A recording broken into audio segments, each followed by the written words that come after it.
And this is assuming also that the people always in power care about the Constitution more than appeasing the international community. Of course this administration would jump at the chance to use an international obligation that we signed on to as a chance to enact more gun laws. It only gives the people on both sides of the aisle more power. Here is the actual treaty that we just signed. Article 5 says, each party shall establish and maintain a national control system, including a national control list. Well, what does that mean?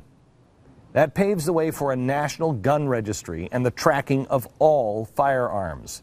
The panel then says that President has been a measured voice when it comes to gun control.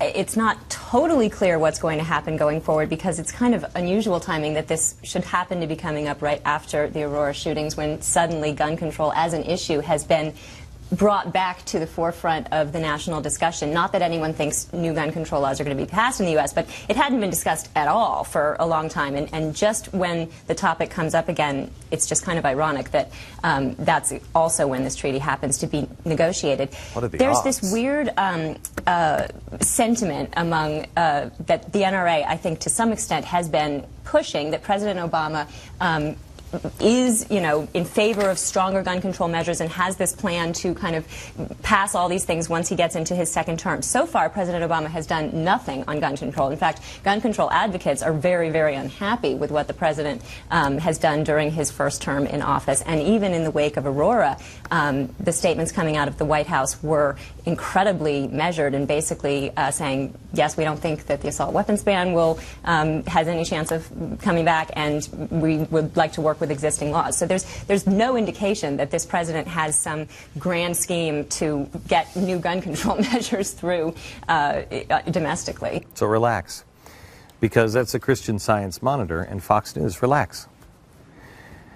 The president knows it is difficult to pass anti-gun laws in America, and so instead they have taken another route. They go through the states. Bloomberg has a coalition, and they travel from state to state. In California, they are now seeing how much they can get away with by confiscating firearms for somebody who has any brush with the law whatsoever, and not even the law, hospitals. The administration may not be able to convince enough people in Congress to ban guns, but he doesn't really care. It is a full frontal assault, and then they're coming through the back door as well. International treaties, individual states, and progressives on both sides of the aisle.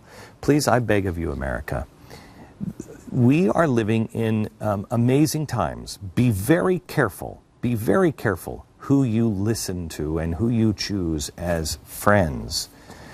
The MO is quite clear.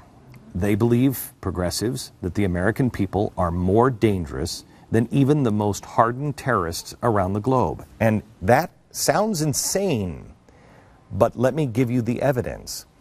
We cannot get the president or the people like John McCain to stop shipping guns to dangerous Al-Qaeda members in Syria.